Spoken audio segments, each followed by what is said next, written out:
এখানে যারা সামনে আছেন তাদের জন্য দাঁড়াইলে ভালো হয়, আবার যারা দূরে আছেন তাদের জন্য বসলে ভালো হয়। তো যেহেতু ওই ভদ্রলোকেরা দূরে আছে, বঞ্চিত মানুষ, আমরা এখন বৈষম্যের বিরুদ্ধে, এই কারণে আমি বসেই কথা বলি। আলহামদুলিল্লাহ। আসসালামু আলাইকুম রহমতুল্লাহ।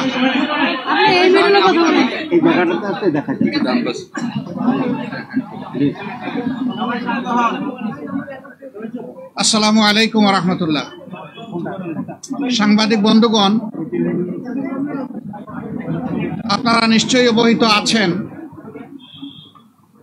যে গত কয়েকদিন ধরে বাংলাদেশে কিছুটা অস্বাভাবিক অবস্থা বিরাজ করছিল। তারই ধারাবাহিকতায় গত পরশুদিন অর্থাৎ বৃহস্পতিবারে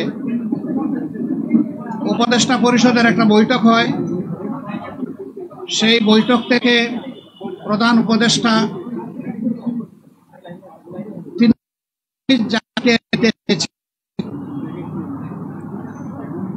তিনি সেটা দেননি, কিন্তু এই কথাটা খুব দ্রুত সমাজের সব দিকে ছড়িয়ে পড়ে,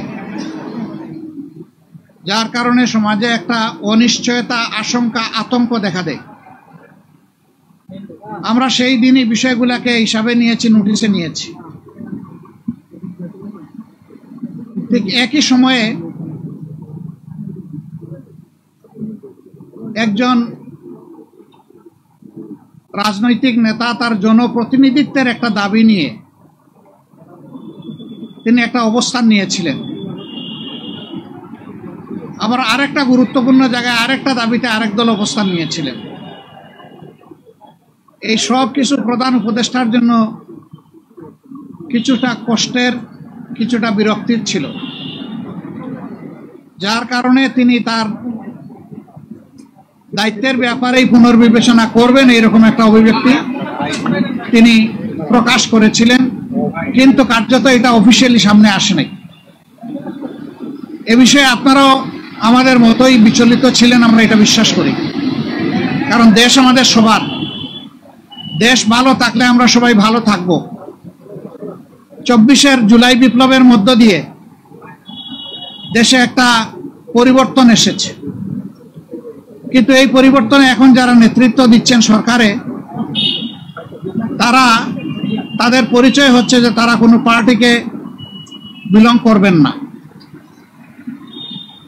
এটা হওয়া উচিত, কিন্তু এখানেও কিছু ব্যতিক্রম ঘটেছে।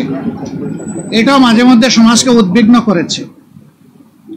আবার স্বাভাবিকভাবেই এই পরিবর্তন বা বিপ্লবের অবশ্যম্ভাবী দাবি ছিল যে অর্থবহ কিছু সংস্কার করা লাগবে এবং যারা অপরাধী তাদের বিচার হতে হবে।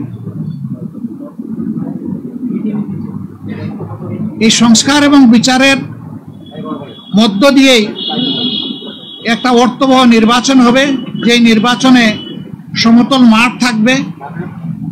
নির্বাচনে যারা অংশগ্রহণ করবেন তাদেরকে কোনো ধরনের ষড়যন্ত্রের মুখোমুখি হতে হবে না। এখানে পেশি শক্তি এবং কালো টাকার প্রভাব চলবে না। 15.5 বছর মানুষ 3টা নির্বাচনে তার ভোটের অধিকার প্রয়োগ থেকে বঞ্চিত হয়েছে। এবার তারা নিঃসংকোচে নিজের এই অধিকারটা প্রয়োগ করতে চায় এবং এই সুযোগ পাবে, নিশ্চিত হবে। এটি হচ্ছে জনগণের দাবি। প্রধান উপদেষ্টা ইতিমধ্যে কয়েকবার তিনি বলেছেন নির্বাচন তিনি দিতে চান এই বছরের ডিসেম্বর থেকে শুরু করে আগামী বছরের জুনের মধ্যবর্তী কোনো এক সময়,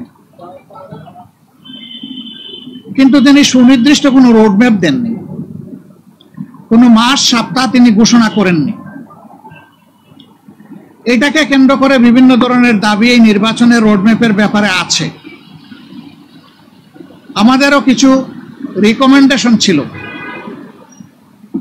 আমরা তার প্রতি সম্মান রেখেই বলেছিলাম যে দায়িত্ব আমরা সবাই মিলে তাকে দিয়েছি, তিনি চেয়ে নেননি এবং তিনি দলের পক্ষ থেকেও নির্বাচিত কোনো দায়িত্বশীল নেতা নন, বরঞ্চ তিনি জনগণের ঐক্যমতের ভিত্তিতে এই জায়গাটায় একটা গুরুবার তিনি গ্রহণ করেছেন। তাকে আমরা তার সম্মান বজায় রেখে দেশের স্বার্থটা তিনি দেখবেন, সেটা আমরা সবসময় বলে আসছি।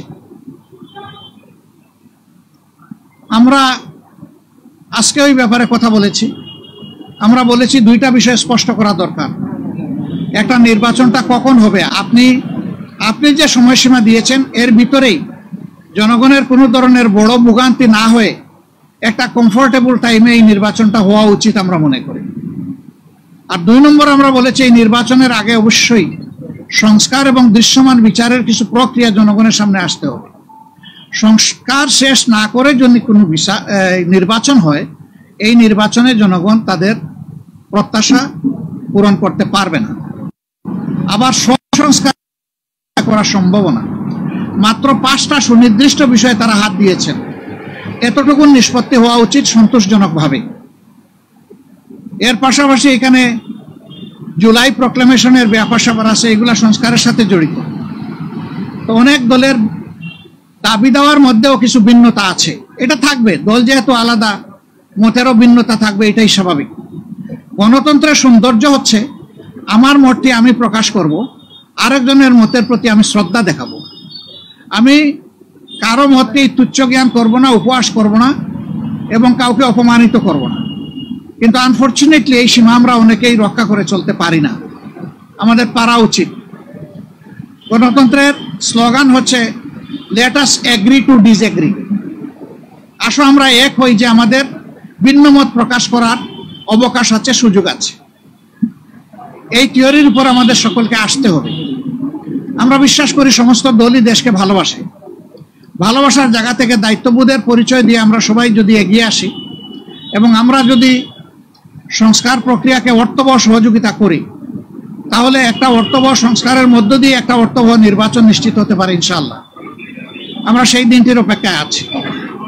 সমাজে যে অস্থিরতা দেখা দিয়েছিল এই বিষয়টাকে কেন্দ্র করে, প্লাস বিভিন্ন ব্লকেটকে কেন্দ্র করে আপাত দৃষ্টিতে তা কিছুটা কেটেছে। আমরা এর স্থায়ী নিষ্পত্তি চাই এবং আমরা মনে করি যে 2টা রোডম্যাপ ঘোষণা করলেই তার অনেকটাই সমাধান হয়ে যাবে। একটা হচ্ছে সংস্কারের রোডম্যাপ, আর একটা হচ্ছে নির্বাচনের রোডম্যাপ। এই 2টাই অতীব গুরুত্বপূর্ণ বলে আমরা মনে করি। আপনারা আজকে এখানে এসেছেন, আপনারা ইতিমধ্যে বিএনপির বন্ধুরা এসেছেন, তাদের কথা আপনারা শুনেছেন, আমাদের কথা আপনারা ধৈর্য ধরে শুনলেন। এই জন্য আমরা আমাদের পক্ষ থেকে আপনাদের প্রতি কৃতজ্ঞতা জানাই এবং ধন্যবাদ জ্ঞাপন করি। আপনাদের সাথে আমাদের আরো অনেক দেখা হবে, কথা হবে ইনশাআল্লাহ। আজকে আরো হয়তো আপনারা কথা শুনবেন, আরেকটা দল তারা ঢুকেছেন, তারাও বের হলে তারা তাদের কথা বলবেন। আমরা দেশকে আমাদের ভালোবাসার জায়গা থেকে, বিবেকের দায়বোধের জায়গা থেকে যেটা উত্তম মনে করি সেই ব্যাপারে কাজ করতে আমরা দৃঢ় প্রতিজ্ঞ। ন্যায় এবং সত্যের পথে আমরা অবিচল থাকব, দেশের স্বার্থটাকে আমরা বড় করে দেখব, এটাই হচ্ছে আমাদের অঙ্গীকার। আপনাদের সবাইকে ধন্যবাদ।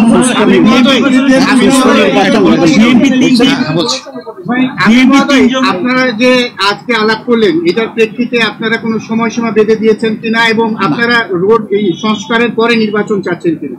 অবশ্যই সংস্কারের পরে সবাই নির্বাচন চায়। আমরা এর আগের দল বলেছে যদি তারা নির্বাচন ক্ষমতায় যায় তাহলে তারা সংস্কার কন্টিনিউ করবে এবং আওয়ামী লীগের বিচার কন্টিনিউ করবে। আপনারা কি এটা বিএনপি কখনো কখনো বললে, তারা কিন্তু বারবার এখনো বলছে যে আমরা সংস্কারের বিরোধী নই, তবে নির্বাচনের রোডম্যাপটা আমরা চাই সুনির্দিষ্টভাবে, সেটা তো আমরাও চাই। কিন্তু আমরা কোনো সময় বেঁধে দেইনি। আমরা কমফোর্টেবল 2টা টাইম আপনাদের মাধ্যমে এই জাতিকে জানিয়েছি। যদি সংস্কার শেষ হয়ে যায় তাহলে ফেব্রুয়ারির মধ্যভাগে এটা হতে পারে, আর যদি সংস্কারের ভিতরে শেষ না হয় আরেকটু সময় লাগে, এরপরেই যেহেতু রোজা শুরু হয়ে যাবে, রোজার পর হতে হবে, তারপরে এটাকে টেনে লম্বা করলে কোনো সুষ্ঠু নির্বাচন করা সম্ভব হবে না। আমাদের দেশের আবহাওয়া এটা এলাও করবে না। প্রধান উপদেষ্টা কি বললেন, যে 2টা দাবি জানাইছেন সে 2টার ব্যাপারে তিনি গভীর মনোযোগ সহকারে শুনেছেন এবং আমাদের এটা আস্থা হয়েছে যে তিনি বিষয়টাকে ইতিবাচক ভাবে নিয়েছেন। আচ্ছা, বিএনপি পক্ষ থেকে তিনজন মহোদয় গিয়েছেন, আপনাদের কি চান বা তাদের পদত্যাগ চাওয়াটাকে আপনারা কিভাবে দেখেন? তারা বলছে নির্বাচনে বা সরকার নিরপেক্ষতার জন্য তাদের পদত্যাগ করা দরকার। পদত্যাগ চাইলো বিএনপি আর ফতোয়া দিবে জামাতে ইসলামী, এটা কি মানায়? তারা যারা পদত্যাগ চেয়েছেন এই ব্যাপারে তারাই ব্যাখ্যা ভালো দেবেন। আমরা কারোই কোনো পদত্যাগ চাইনি, এবং এই সময় আমরা যখন ওই রকম প্রয়োজন অনুভব করব তখন আপনাদের মাধ্যমে জানাই দেব।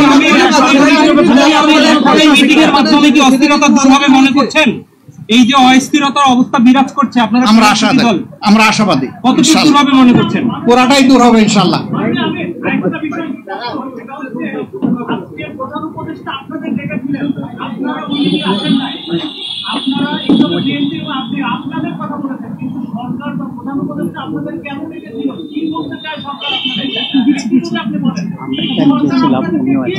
এটা ঠিক, আমাদের ব্যাপার আর বিএনপির ব্যাপারে একরকম না, একটু ডিফারেন্স আছে। আমরা কিন্তু নিজেই চেয়েছি এবং টাইমটা ফিক্স আপ হয়েছে। কালকে আপনারা সংবাদ মাধ্যমে এটা অলরেডি জানতে পেরেছেন। হ্যাঁ, সেটা আমি পরে আসতেছি। ওনার দাওয়াত আমরা পেয়েছি, এটা অস্বীকার করব না, কিন্তু এর আগে আমরাই চেয়েছি এবং আমাদের চাওয়ার প্রেক্ষিতেই আজকে সন্ধ্যা 6টায় এই সময়টা নির্ধারিত হয়েছিল। আমাদের অন্য একটা দলীয় কর্মসূচি থাকার কারণে আমরাই চেয়েছিলাম যে আমাদেরকে আরো 2 ঘন্টা পিছিয়ে দেওয়া হোক। সে আমাদের অনুরোধের প্রেক্ষিতেই 8টা ফিক্স করা হয়েছিল, যদিও 8টায় আমরা শুরু করতে পারি নাই, একটু পরে আমরা শুরু করেছি। উনি ডেকে এইটুকুই বলেছেন, দেশ আমাদের সবার, আমি অবশ্যই অর্থবহ, সুষ্ঠু, স্বচ্ছ একটা নির্বাচন দিতে চাই, আমি যেন তেন কোনো নির্বাচন দিতে চাই না। এবং তিনি আমাদের কথা মনোযোগভাবে শুনেছেন আর বলেছেন যে আপনাদের পরামর্শগুলা আমি প্রয়োজন মনে করি, আপনারা যে পরামর্শ দেবেন অবশ্যই আমি এগুলা কনসিডারেশন নেব, অন্যদের কথাও আমি শুনবো। এবং আগামীকালকেও তিনি আরো অনেকগুলা দলকে দাওয়াত দিচ্ছেন, তাদের কথাও তিনি শুনবেন। সবার কথা শোনার পরে তিনি আশা করি তার একটা সিদ্ধান্ত তিনি ম্যাচিউর করবেন। সবাইকে ধন্যবাদ, অনেক অনেক ধন্যবাদ। আরো দেখা হবে, সাংবাদিক বন্ধুদের সাথে আরো অনেক দেখা হবে। আসসালামু আলাইকুম ওয়া রাহমাতুল্লাহ। পাওয়া যাবে আস্তে আস্তে, সব কথা একসাথে পাবো না।